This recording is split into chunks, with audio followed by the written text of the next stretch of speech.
નમસ્કાર, મારું નામ ગાંધીમુખી ઈચ્છા ઇકબાલભાઈ છે. હું બિયોંગ એગ્રો ફૂડ પ્રોસેસિંગમાં અભ્યાસ કરું છું.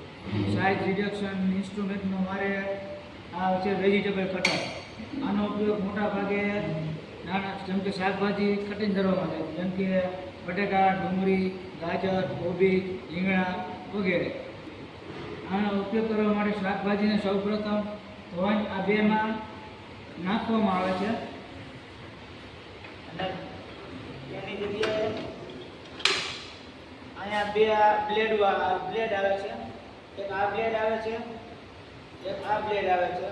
આ છે સ્લાઇડ કરવા માટેની, અને આ અલગ બ્લેડ છે.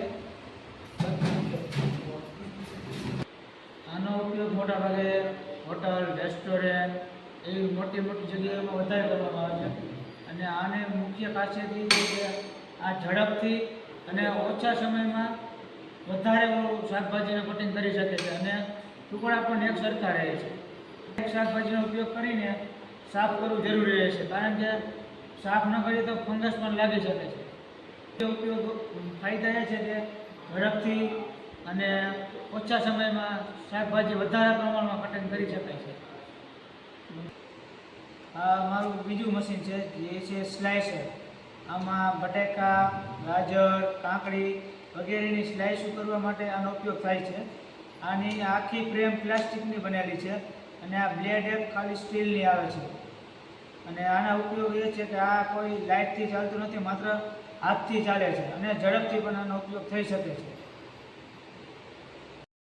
આ મારું બીજું સાદા ઇન્સ્ટ્રુમેન્ટ છે ચાકુ. આ મોટા ભાગે ડુંગળી, ટમાટર, ગાજર, કાકડી વગેરેને કટિંગ કરવા માટે થાય છે. આનો હેન્ડલ પ્લાસ્ટિકનું બનેલું છે અથવા લાકડાનું બનેલું છે, અને જે નાઇફ છે તે સ્ટીલની બનેલી, જેથી કાટ ઓછો લાગે. અને આ ખૂબ ધારદાર હોય છે, એટલે આને ચલાવતી વખતે ખૂબ સાવચેતી રાખવી જોઈએ છે, નહીંતર ઘણા લોકોને ઈજા પણ થઈ શકે છે. આ મારું ઇન્સ્ટ્રુમેન્ટ છે મિક્સર. આનો ઉપયોગ મોટા ભાગે ખાંડ, ડુંગળી, ટમાટર, કાકડી, વરિયાળી, ધાણા જીરું વગેરે દળવા થાય છે. આના દ્વારા ઝડપથી અને ઓછા સમયમાં વધારે પ્રમાણમાં કરી શકાય છે. આનો ઉપયોગ મોટા ભાગે હોટલ, રેસ્ટોરન્ટ એ મોટી મોટી જગ્યાઓમાં વધારે કરવામાં આવે છે. અને આખી બોડી પ્લાસ્ટિકની બનેલી છે, અને આ એનું બાઉલ છે.